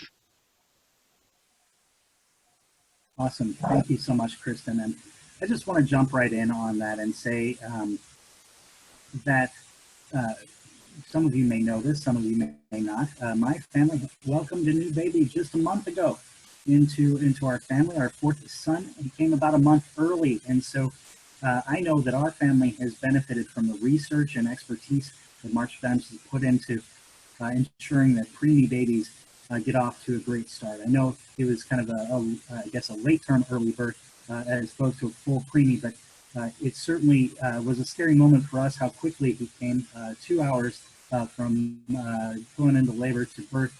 And, you know, we were so grateful for the help at the hospital, and we certainly appreciate all that you do at March Time to help make sure that those hospitals have the resources and expertise they need. Thanks, Kristen. Well, I'm glad it ended up very well. He's doing great now. Yeah, absolutely. We're so pleased. I should share a picture of him. I'll spare you all the proud daddy moment here. So I'm going to go ahead and turn it over to John Blinn. I'm going to give him the opportunity to share his slides moving forward here. So I'm going to go ahead and stop my share. John, thanks so much for being willing to share a little bit about WHAS for Crusade for Children. Okay, hang on, Kevin. Let me share my screen. Here we go. Just a second. And slideshow from the beginning. All right. Let's get there. Here we go. Well, first of all, it's hard to beat a new baby announcement. So, Kevin, congratulations. I'll try to follow up. And if you had a picture, well, that'd be it. We'd be all done anyway. But so bring a picture next time. All right. So, yes, it's good to be back again. I'm John Blinn with WHS Crusade for Children. You can email me, or if you have any questions here today, use the chat feature on Zoom. It's always a wonderful thing. Why are we WHAS? We're proudly supported for 67 years by WHAS Radio and WHAS TV. They give us what we need to get our job done, including a lot of broadcast time. That's our logo for this year. It's kind of a tribute to 1967, the summer of love, 67 years. But you can also find us on Facebook, Instagram, Twitter, lots and lots of videos on YouTube. You can see us on Snapchat, and you can follow us on LinkedIn as well. New this year for us, PayPal you can use to donate, Venmo, and you can use Cash App, which is a app much like Venmo on your cell phone. Give us a donation. My favorite one, and you can try this at home, go into somebody's house and say, hey, Alexa, donate to the WHAS Crusade for Children. The next thing you say, $5,000. But seriously, Alexa will walk you through step by step securely to make a donation to the crusade. We're very excited about that. So that's another option. So I know this is state government. I know it's the Commonwealth of Kentucky. We just had an election, lots of things going on. So let's talk about politics, okay? Well, maybe not. I want to talk about Canada. I don't like Canada, and I'll tell you why. I've given this presentation before, but I'm giving it again. I like ice hockey. I love Canadian bacon on my pizza. Many people do. Yeah, I see nods out there. Thank you. I like maple syrup or syrup, depending how you say it, on your pancakes, waffles, good stuff. We don't even have any live sports right now, so occasionally I'll watch Canadian football on YouTube. I guess I'm the only one. They claim, the Canadians, to have invented instant replay. They claim to have created Trivial Pursuit. The egg carton, they claim that they invented that. I can't believe it. And I can't believe they invented peanut butter, but that's their claim. Okay, we'll give it to them. They're our good neighbors to the north. But here's why I'm upset. They have discontinued their penny. Yes, if you go to Canada, there are no more pennies. You get nickels, and everything's rounded up or rounded down to the next 5 cents or nickel. Why? Because that would be devastating to the Crusade for Children. Last year, we had $37,000 in American pennies, and there probably were a few Canadian pennies thrown in there too from past years. That's 3.7 million pennies that if we were in Canada, we wouldn't get. So what would it look like? We're not sure, but $37,000, as we talk about in this campaign, when you give a little through payroll deduction, $2 or $3 or $4 a paycheck, and there's a lot of people, it all adds up. Let me go through our mission. Our mission at the WHAS Crusade for Children, we make life better for children with special needs by inspiring generosity with our community partners. And over the years, and now in the more than 20 years the Crusade's been involved with the KECC, there is no better partner to the crusade than the KECC. And all of you on this call, and as Kevin said, you have the ability to inspire and get the job done. And that's exactly what the KECC is all about. The crusade's about people, young and old, getting together, doing the right thing, collecting pennies, dimes, nickels, quarters, dollars, and it all adds up. Small groups, large groups. This is Pleasure Ridge Park Fire Department a couple of years ago. And they're the fire department that started involvement with the crusade in 1956. But it's also about kids just having lemonade stands and making a difference. And that's what we do, and that's what you do through the KECC, is you teach the next generation about philanthropy and doing the right thing and doing the good thing to ensure the future of lots of people across the Commonwealth. So without question, we say thank you for all that you've done for the Crusade for Children through the KECC. So I just did this before, but I'm gonna do it again. Here's what you do. You give up these snacks, these treats, these sweets, whatever you wanna call them, and you support children with special needs. In my case, the Crusade supports more than 200 agencies each and every year. And I don't need to tell you this year that they are struggling. If you talk to anybody who works at an agency, they've had to put people on furlough, in some cases lay people off. Their funds are in very tricky spots. And so the Crusade is a vital link to help children with special needs across 200 agencies. And money raised in Kentucky stays in Kentucky. The money raised in Indiana stays in Indiana. And it's vital. There's 200 agencies right now that are waiting to hear how much money we will raise in the next several months to say, yes, we can go on with that program, or no, we can't. It's that simple. And that's where you come in. So $2 a paycheck. Let's do some simple math. It's not rocket science. If everybody gave $2 times 24 pay periods, that's $48. Let's say, I give or take, there's 30,000 state employees. Look at the money we raised just by $2 a paycheck. $1.4 million. Imagine what that can do across the Commonwealth of Kentucky for people who need help. Our mission is simple: make life better for children with special needs. And those children are David, River, and Milo, and others like them all across the Commonwealth who participate, who need help, who get therapy, who get help because they have special needs, and they go to these agencies supported by the Crusade for Children. Thanks to you. So we're very simply 100% local, meaning the whole Commonwealth of Kentucky, 100% for children with special needs. And when you give through this campaign, 100% of your donation goes to help those kids just as you want it to do. So on behalf of my time here, 17 years on the KECC, by the way, thank you for all your support, and always look forward to working with you. And again, use the chat feature or email me anytime. Any questions, happy to participate. Thank you, and thank you, Kevin. Back to you. Thanks so much, John. I sure appreciate it. I'm going to go ahead and get the share back up here. There you go. Let's see.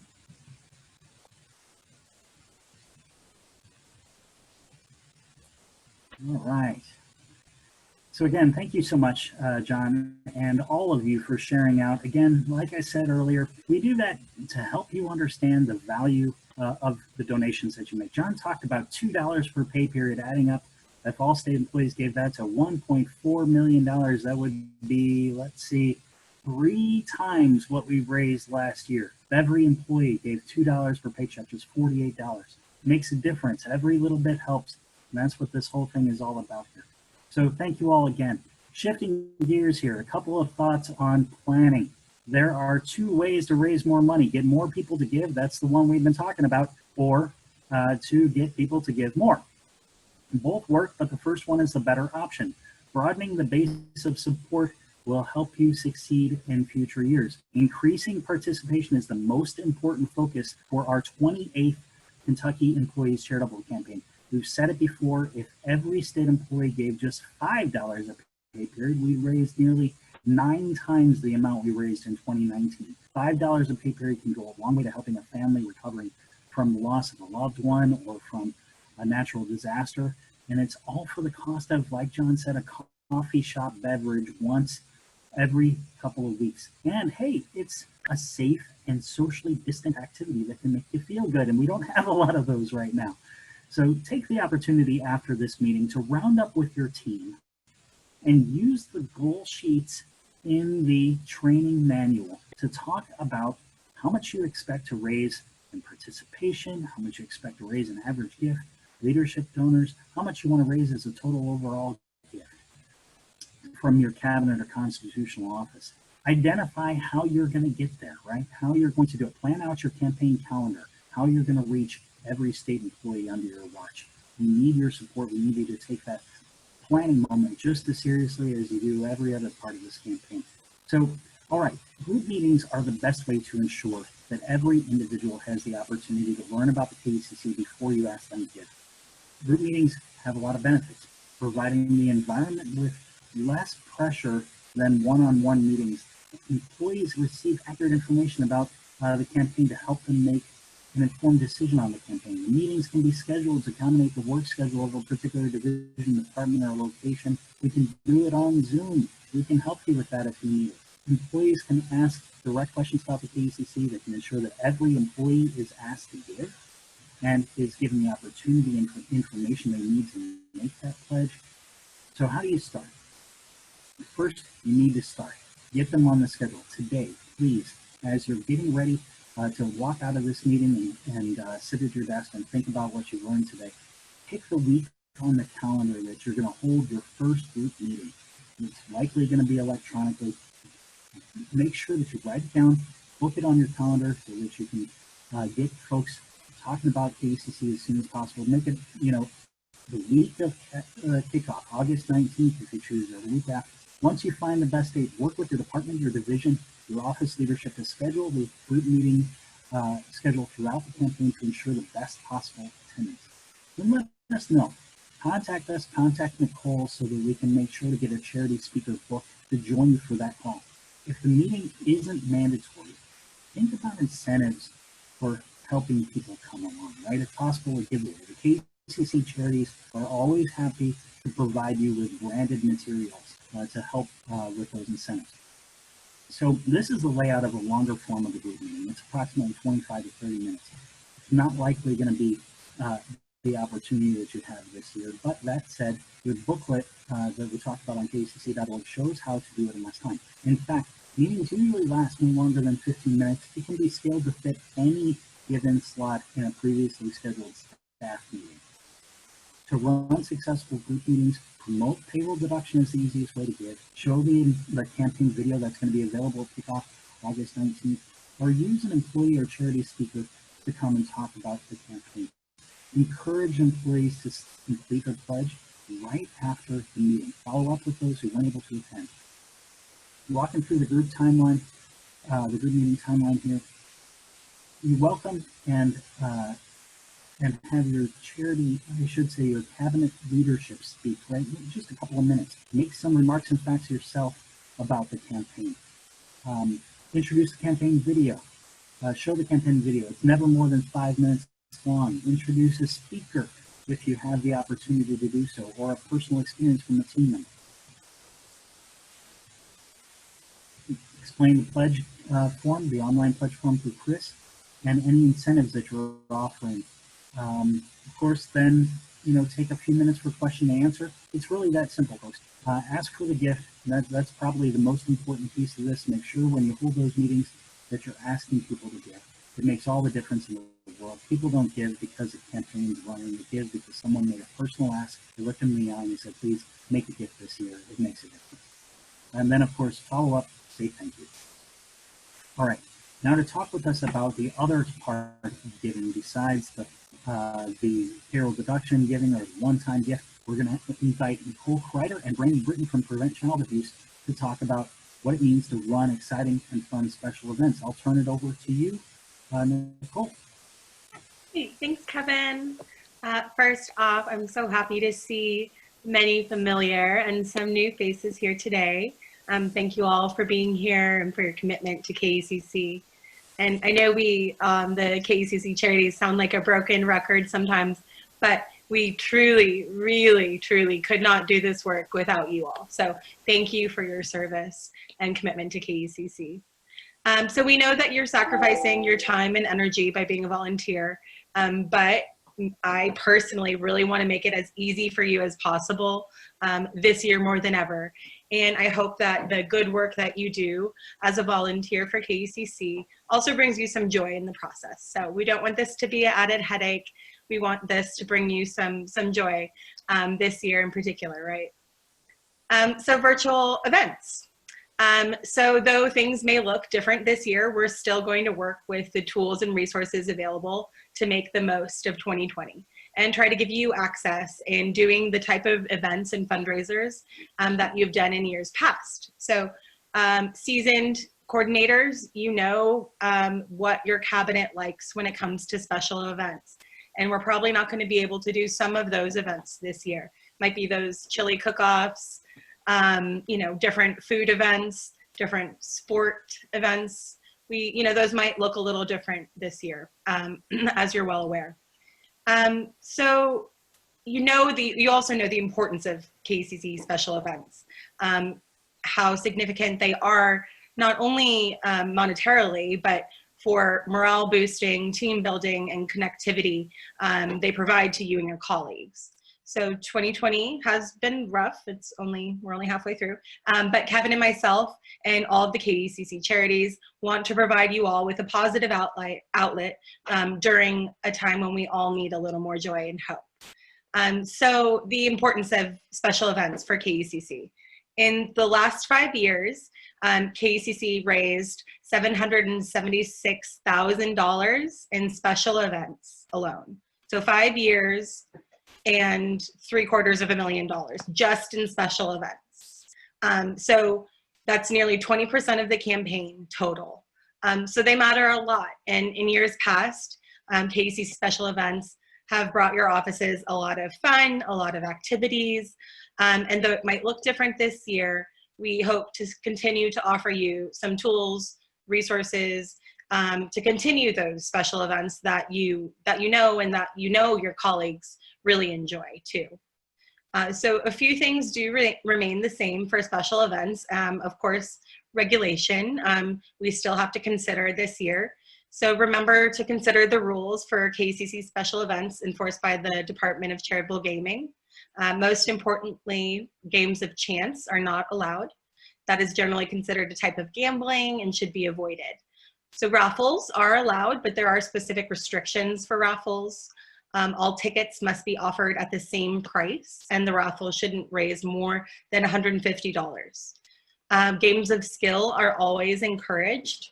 Tournaments, guessing quantities in a jar, golf scrambles, some other socially distant physical activities that you might come up with this year. And Brandy's gonna have some other ideas for you in a bit. And for charitable gaming, if you have any questions, we have a charitable gaming one-pager on page 16 of your packet. So please look over that. And you can also contact the Department of Charitable Gaming, and I'll put the phone number for them in the chat box once I'm done speaking here in a minute. Sorry. Another tool we're going to be using this year is Rally Up. Kevin, do you mind throwing that Rally Up slide? Thank you. Okay, so for those that haven't heard about Rally Up, it's an event platform that we'll be using to allow you to still host KECC special events and still make them vibrant and shareable. And KECC will be maintaining an organization page on Rally Up and giving you access to that page to create campaigns. So here you can host raffles, auctions, sales, many other types of events while also following Kentucky regulation. And so for the time being, I personally will be assisting with setting up these campaigns on Rally Up for you. I don't want you to have any additional barriers to special events. And in order to make it as easy as possible for you, I'll set up your event pages once I receive the necessary information. And then I'll be able to share a link with you, and that link you'll be able to share with your team or on social media, via email, however you see fit. So this is the information that I need to submit your campaign on Rally Up. And so you'll see I need your personal information. If it's not you, whoever the event contact is going to be and what cabinet they're with. the event type. So is it a raffle? Is it a sweepstakes? Is it a walkathon? Is it just a general event that's maybe not, under that category? Is it an auction? Is it a project? Maybe it's a volunteer project. And then as well as the title. So maybe that's KECC Online Silent Auction or whatever it might be. And then I'll just need a brief 3-sentence description of your event. And depending on the type of event you're having, I'll need any relevant photos. So for instance, if it's a silent auction, and I know a lot of you really like silent auctions, and they're a great way to engage lots of staff in a KECC event. So if it's a silent auction, I'll need individual photos of each item and a brief description of those items. So that's just an example. Most of the other types of event, I don't need a photo necessarily, but if you have a event graphic or an event flyer, anything that you have put together, you can feel free to share that with me and I can get it uploaded onto Ralliette. If you need help making any type of graphic for your event, just let me know. I enjoy doing that. Canva is also a really great resource if you're not familiar with whipping up event flyers and graphics very quickly. You can, specify the size for which social media platform you want it for instance, Twitter, Facebook, what have you. And then I'll need the time frame for this rally up information. So what time does your event, like if it's at a very specific time, the date and time, if it's like a silent auction, is it open between, today and next week? So those are a couple details that I'll need.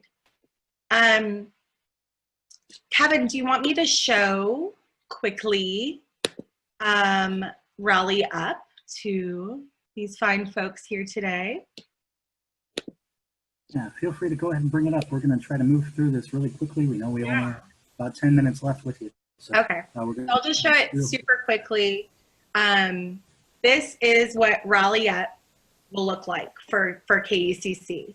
So this is like the home page. So from here, coordinators will have access to click this button to create a fundraiser of your choice. And then when you scroll down, and I put these as just like examples, you'll see all of the active KECC fundraisers that coordinators are hosting. And you can click into these to get more information. You can click into them to participate. And you can also share these individual event links via newsletter, social media, email, what have you. So I'll pause there and I'll bring in Brandy Britton of Prevent Child Abuse to talk about some really fun ideas for our 2020 virtual special events. Hey again, everyone. I've got a quick poll for you so you can just answer in the chat. When all of COVID happened, we all had to change the way we're doing things to a new way. So you can say yes if you have done this or no. But prior to COVID, had you done any virtual event fundraising? You can just say yes or no. That'll just keep you awake since we've been on here a while. But Nicole and I, when this started, we started talking about this, and she says, yeah, if you have some ideas. So I put together a few things, and I know I only have a few minutes, so I will cut out some things, but I want to talk to you about virtual fundraising. And I see that it looks like, looking at this, that there's a lot of no. So we are all new to this in this game together. So my main position is donor relations and fundraising with Prevent Child Abuse Kentucky. So when we came home mid-March, you say, oh, I've got to totally learn my job. So virtual fundraising, I literally, don't laugh at me, John Blim, I see you laughing. I literally was going to put together a virtual 5K, and I was like, oh, do you watch people run on a screen in real time? So I had no clue. So now I've put together this little virtual fundraising guide, and I want to share a couple of things with you. Virtual events, just in case you don't know, they are an online only event where people, instead of gathering in person, will attend the event virtually, kind of just like we're doing Zoom. But the main thing I want to tell you today, because it can be overwhelming. You need an idea, but you only need 2 things to do a virtual fundraiser, truly.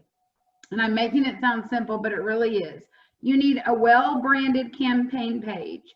Now, as Rally Up has come about, if you're using that, that's great.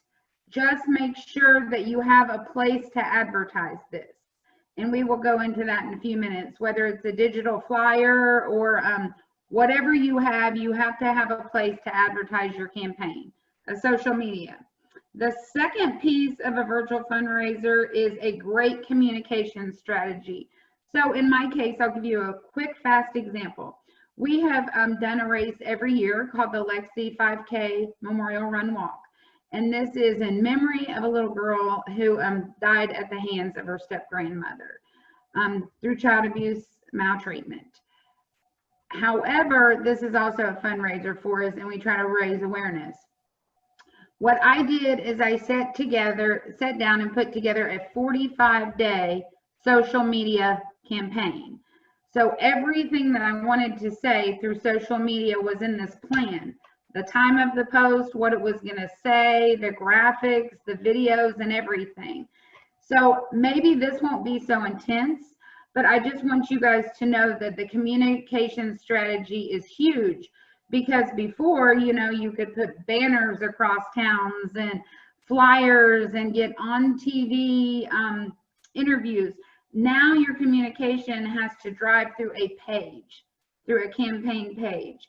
So keeping people engaged through the event is very important, but you have to be very creative in doing that, since that all happens through a great communication strategy. So 2 things, a well-branded campaign page and a great communication strategy. I want to tell you 5 uplifting things, and I promise once we get into this as volunteers together as charities, I promise you will love this, and this is why. Here's the 5 benefits of virtual fundraising. I was scared. I was freaked out. I'm used to setting up the table for the silent auction. I'm used to doing registration over here. But here's the great thing. My favorite benefit is your audience reach can be way larger, because not everybody can attend, your in-person event. Virtual makes you be able to participate from anywhere, at any time, and at your convenience. So let's just make it up that we're going to have, TJ's going to do an online auction. Okay, that online auction, I could participate if I was up at 1 in the morning by doing this virtually. If you had a meeting at 3 and maybe you couldn't get to the event. So this is going to allow people that aren't even part of your department, your friends, your neighbors, that type of thing, to be able to participate in these virtual fundraisers. So that's my first favorite one. You have a larger audience reach. The second thing is planning. There is planning, but it's a different type of planning. It's not as logistically complex. So you're not running around for 3 weeks to businesses grabbing things and needing tables and needing chairs, and do we have enough hose for the whatever it may be, the dunking booth. The planning is a little bit less that way. There is online planning as well as communication strategy planning, but there's a lot of less logistics than the physical stuff. So that is a bonus. And that's some of the things I don't miss about the in-person 5K. This is also more cost effective. There's a very little overhead when you're putting on these events, because departments have to spend money, whether it's out of their pocket or out of a fund, to put on some of these small events. So it has very little overhead. It's cost effective when you're doing virtual. Online experiences. Use your technology. I laugh because I'm the least technical person I know, and I have learned this stuff, but you can use video chat. You want to engage your supporters. So live videos, interactive polling, that type of thing. So online experiences is definitely a plus. And then event feedback. You can see how many came, how many participated, and it's easier to look at the outcomes. And the reality of where we're at is if we are in this position later, then we will have some lessons learned and some experiences. I want to tell you a couple more things, and I know we're running out of time, but to create engaging virtual page, make sure that your campaign story highlights that your event is virtual. So if you're going to, let's say, do a 5K, you've got to say on the front end that this is a virtual event so that people know. Make sure that it's clear to all participants. Add videos to your campaign. That's very exciting. Live videos, pre-recorded videos. Add a goal to your fundraiser. A lot of times we'll go into a fundraiser and say, we're doing a fundraiser for, this is a KECC fundraiser. Do a goal and have mile markers that you can share with your participants virtually. Add offline donations so that people can help that way. And I want to run through just a couple of ideas. I think Nicole wanted me to do this real quick. Some virtual event ideas that you've maybe seen or not would be host a race, like a 5K, a run walk, or a 50-mile bike ride, or a push-up contest, or a fitness or endurance challenge. Some of those things are a lot of fun. I do have some websites and things like that I could send you to. Host an virtual scavenger hunt. That's really neat. And as we are at home, we can get our young children involved, our spouses, whoever. You can do a virtual scavenger hunt of things in your home or in your neighborhood where you can do these things while social distancing. A virtual food drive, like you could just say, for instance, $20 will do this in helping this basic need pillar of the campaign. You can host an online live or silent auction. One that was really neat, I thought, was a virtual cooking class, and you charge for that, and you come on this virtual cooking class. I think I'm short on time here, so there's probably some more things that we need to go over, but those are just a couple of the ideas. Yeah, thanks, Brandy. And yeah, we'll follow up with the full list of Brandy's great ideas via email and more details for KECC special events following this meeting. And all of those special event ideas that Brandy mentioned are in your training guide. I believe it's pages 11 through 15 of the training document that you received via email today. That full description is all available there. Thank you so much from Brandy and Nicole for putting all that extra effort into making this happen this year. We appreciate it. I'm going to go ahead and just breeze through here the charitable gaming rules. Of course, Nicole already went through this with you, but I would say what's really important for you to consider is if you have a question, don't hesitate to reach out, right? We don't want you to get in trouble. We want you to stay on the right side of the law. If you have a question, you can reach out to us at the KECC Administrative Office, or you can always call the Department of Charitable Gaming directly. Stephanie Ledford is a great resource over there. She'll be happy to talk with you about KECC information. We're coming down to it now. Remember, KECC.org. All the resources you need will be found on the web in August for the virtual kickoff. That includes the 2020 online guide to giving. You remember we used to use a paper brochure. All of that's available on the web now. This guide is a remarkable tool for helping answer questions and spotlighting giving options. Don't look over this the document's value, or I should say the website's value. Refer to it being on the web throughout the campaign. Look to it for your answers, for those frequently asked questions. Make sure that every employee has a chance to be educated about their gift by using the website as your primary tool. Of course, like I said, our office, if there's a question you can't answer, rather than let misinformation sit, call us and we'll answer the question for you. That's what we're here for. We're your #1 resource. Posters, obviously we have always provided paper posters for y'all, where we have those available for you today. place those posters in various places that you know people are going to congregate or pass by each day. Get creative. Even with people out of the office part of the time, the poster is a key way to increase visibility for the campaign for those who are traveling in. In the coming days, Nicole's going to be reaching out to ask you for your order supply quantities. The video will be available online at the KECC website and our social media pages in the coming days as we get closer to kickoff. Pledge forms. As we've discussed, of course, paper forms are still needed for those cash and check gifts. Those are downloadable straight from the website. You can get those right there. They just download them out, print them, and you can submit those with your report envelopes. Special event envelopes are an important piece as well. These are not to be turned in separately, but actually within report envelopes, which I'm going to again mention in a moment. These are important for turning in cash. No cash should be sent without either a pledge card or one of these envelopes included. Loose checks or loose cash are a worst case scenario for this campaign. Always include a completely filled out document with every donation so we can ensure the dollars are recorded under the cabinet and county and designation that they're intended. For a number of special events, we typically request that you do not designate an entire office's special event to perhaps the charity of choice for yourself or your leadership. We ask that you keep those special events undesignated so that it represents the full will of state employees.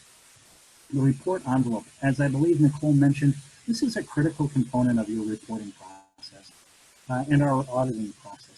Be sure to fill out the report envelopes completely. Remember to identify your contact information on the top.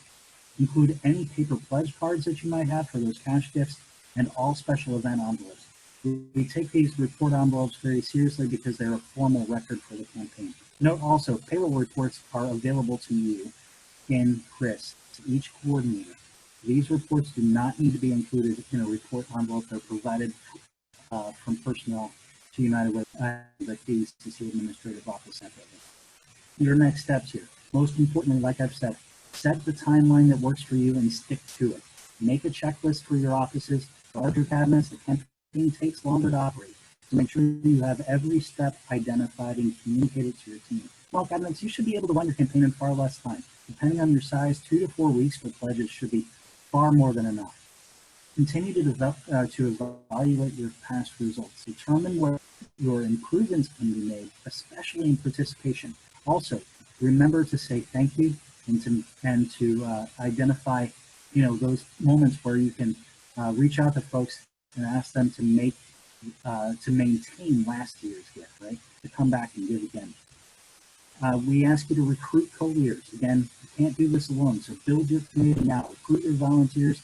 Submit names to me at kevin.middleton@uwky.org. If you haven't already, remember to fill out the information that we ask when you're filling out these. Let me restate that. When you're asking for this, we need those contacts. We need them with the cabinet and the department that those employees belong to, and their email address. So if you get that over to me at that email address, we'll be able to include them in our communications moving ahead.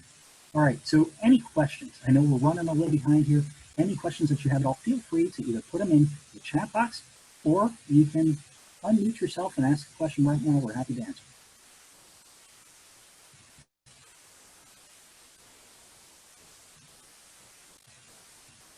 If there are no questions, I just want to say thank you. This is a really important campaign this year, specifically this year, as individuals and families all across this Commonwealth are struggling to get by. The KECC is making a difference. You've heard from all 8 charities. Like I said earlier, we asked the charities to do that so you get a good sense of exactly what the donations do and how they go to help families in local communities like the community where you live. It makes a difference. This campaign does. We're asking you to get excited, to draw on your compassion for your community and make it happen this year. Thanks so much for being here today. We appreciate your time, and we encourage you to reach out with any additional questions that you have and be ready to jump in for August 19th as we kick off this campaign. Thank you all for being here.